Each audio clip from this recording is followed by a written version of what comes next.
Yet another funeral from our bloody past, this time a Republican, top of the police and army's most wanted list. And here's why. This is official IRA Commander Joe McCann, standing guard with a semi-automatic rifle in the area he controlled. Fast forward 44 years, and a development that could see soldiers once stationed in Northern Ireland stand trial for murder, the first in decades.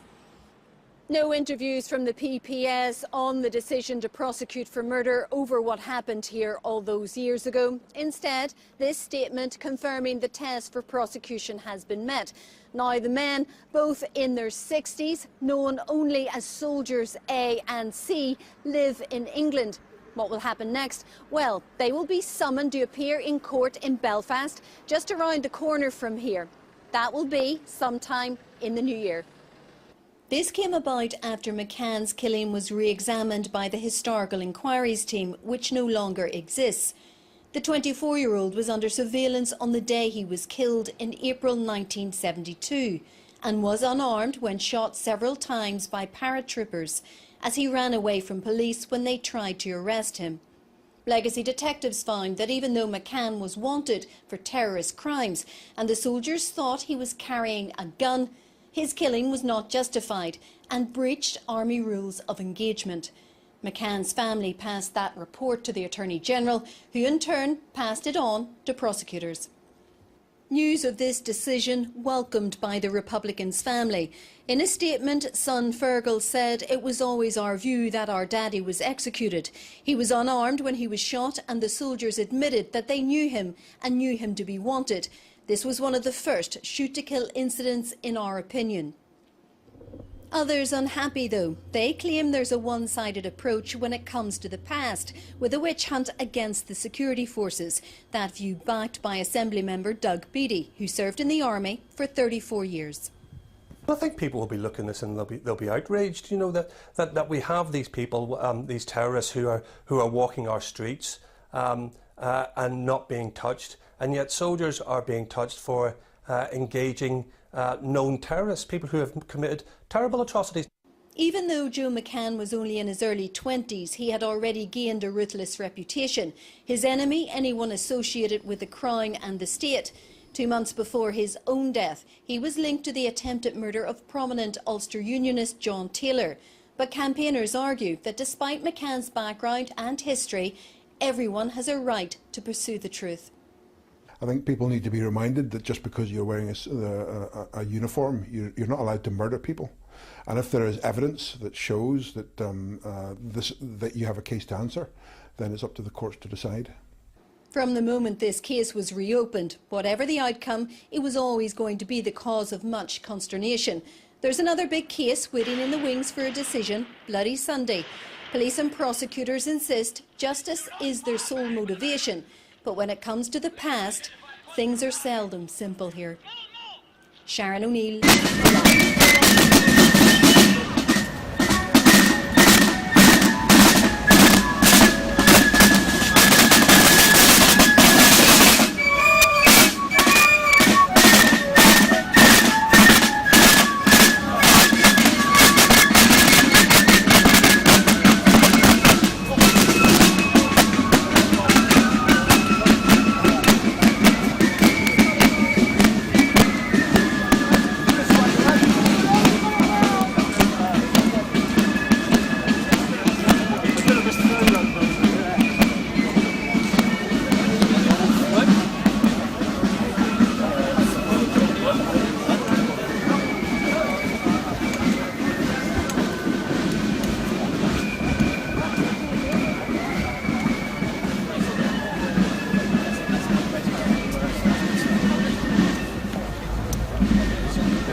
Get a great shot to send it through.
In most cases, they claim that they cannot interfere with the process of law.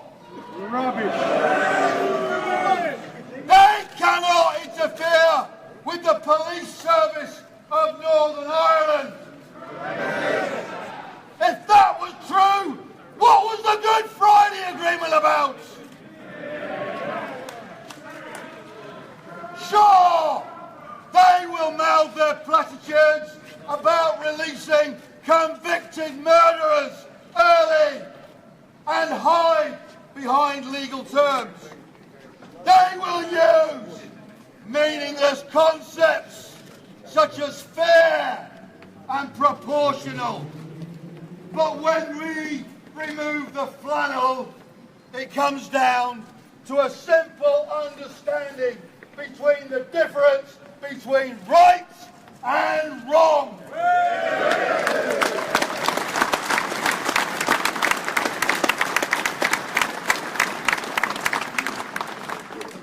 What our Parliament is allowing to happen is wrong.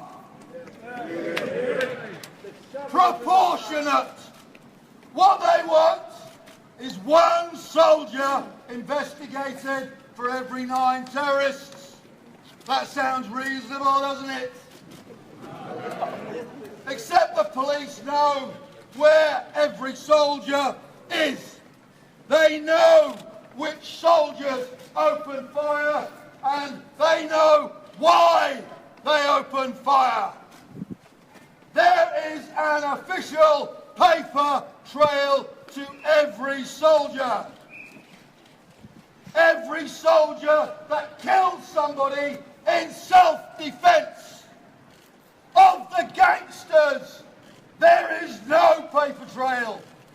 No admission of opening fire. No admission of planting a bomb. The police know that most of them are living freely in Eire, in the USA, and even in Ulster. When the police want to find a veteran, they knock on his front door. If a terrorist is investigated, he disappears. New and credible evidence.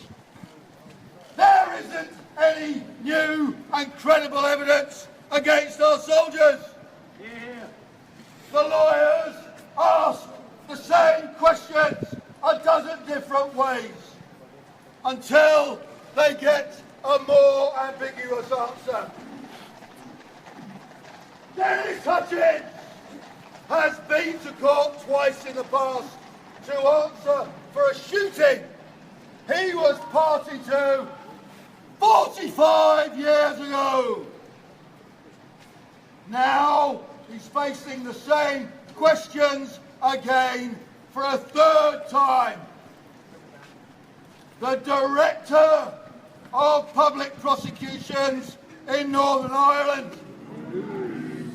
will take veterans back to court time and time again on trumped-up accusations in the hope that eventually he will get somebody found guilty. That's not law. That's malicious prosecution.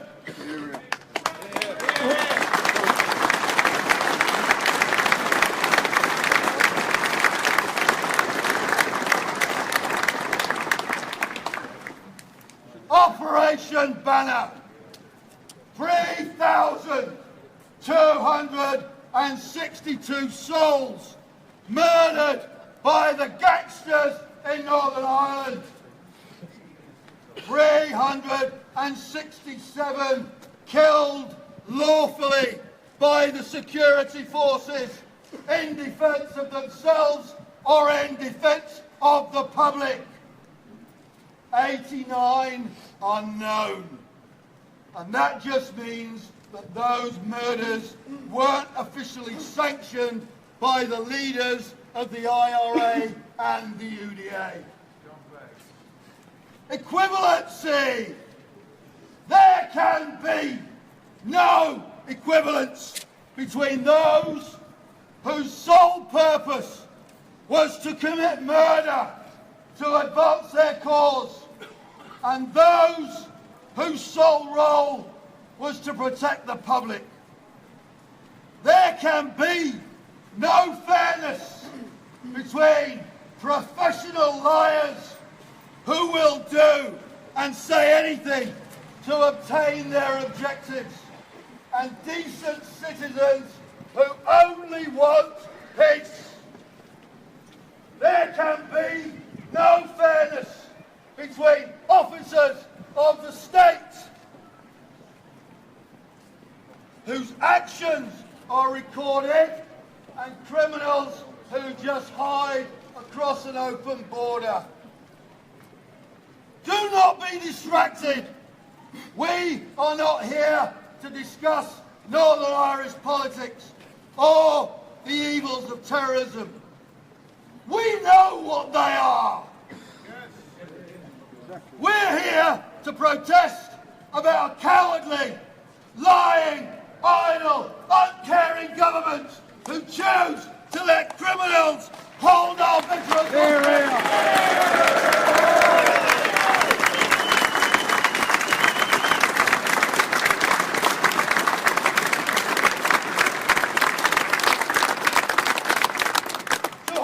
Veterans hostage with a malicious abuse of the legal system. If the British people know one thing, it's the difference between right and wrong.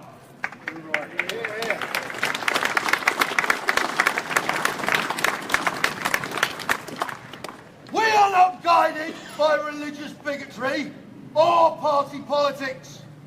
We are not biased against people because of their history. We are biased against money-grabbing lawyers and cowardly politicians. We are biased against those who choose to do nothing. Yeah.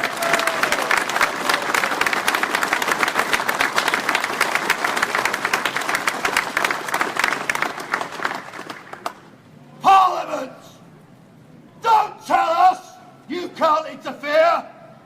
You make the laws. You change the laws. The fact is, you won't do anything.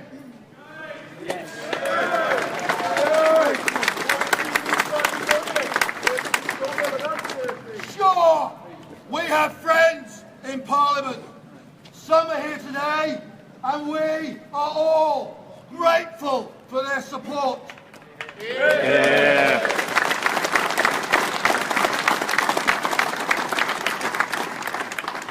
But when our campaign was recently debated in the House of Commons, less than 30 of them showed up.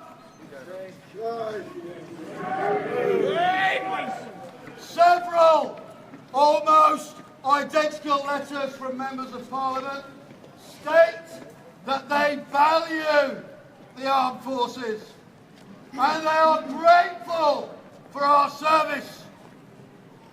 I don't believe them.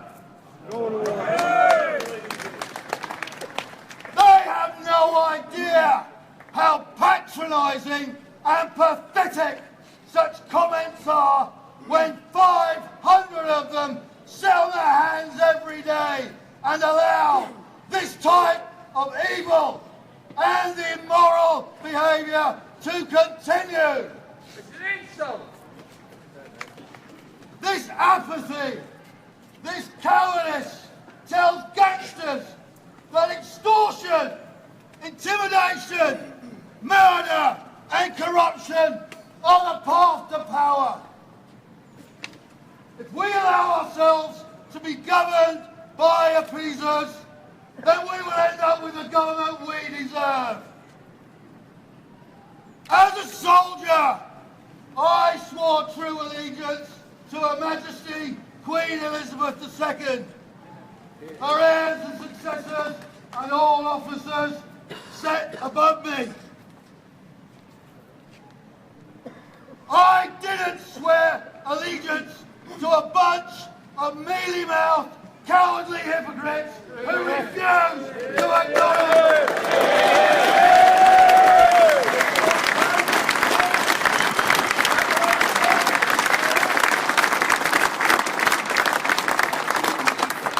Who refuse to acknowledge that their freedoms came from our sacrifices.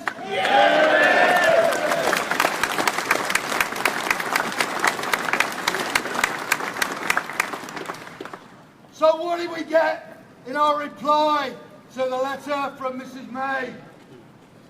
Nothing of any great substance. She also pays tribute to the armed forces who served so bravely. She acknowledges our depth of feeling and then passes the buck back to the police and the prosecution services. She talks about agreeing to new institutions to make things fair and proportionate. Well, the 2014 Stormont House Agreement hasn't changed anything in the past 3 years. It's drivel, drivel, and more bloody drivel.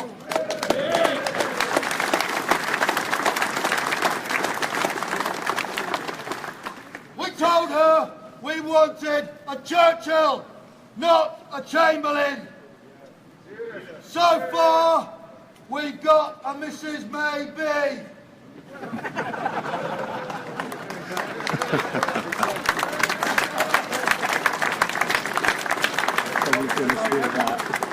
Maybe she's on our side, and maybe she's not. Today, we've written again to the Prime Minister. But after today, our next letter must go to the Queen, whose husband...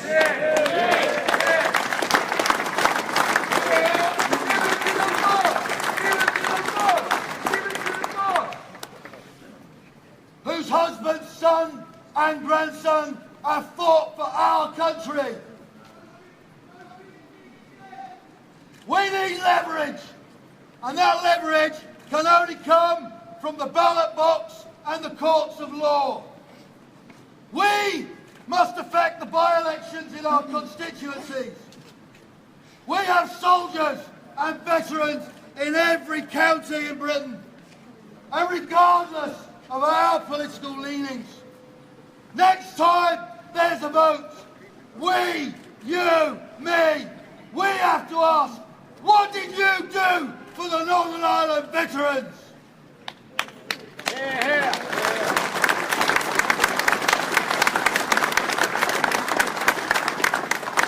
If the answer is nothing, then we must ensure that the people know that their Member of Parliament did nothing. You did nothing, Oliver Letwin. You did nothing, Amber Rudd. You did nothing, Liam Fox. You did nothing, Theresa May. Legal experts have stated that the human rights of our veterans have been breached. And today we forwarded a legal argument to the Prime Minister. One section of the Human Rights Act states that every person is entitled to a trial in a reasonable time. 45 years is not a reasonable time.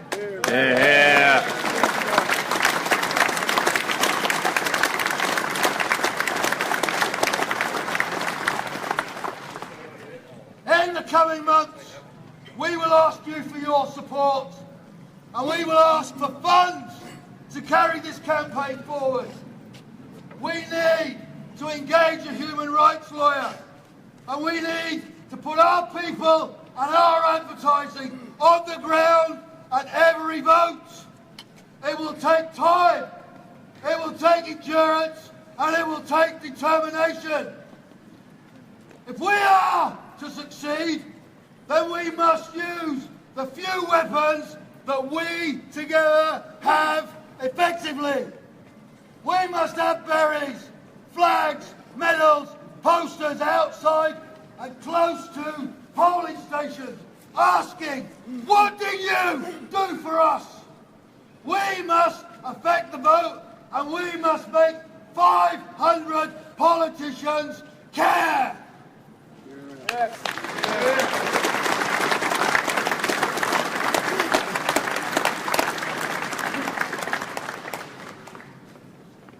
Parliament has forgotten that freedom and decency have to be fought for by men and women of integrity in government and out there on the battlefield. They must be people who know the difference between right and wrong. People who know what bravery and sacrifice really means. This weekend has to be stopped, and it has to stop now.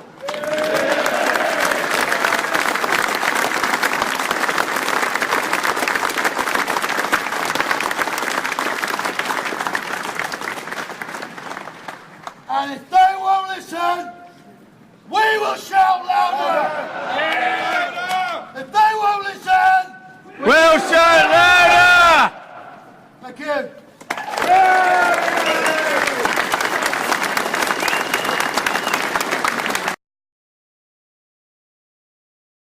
It's here to support all the veterans in Northern Ireland at the same time as you have the parades in London and I think in Glasgow.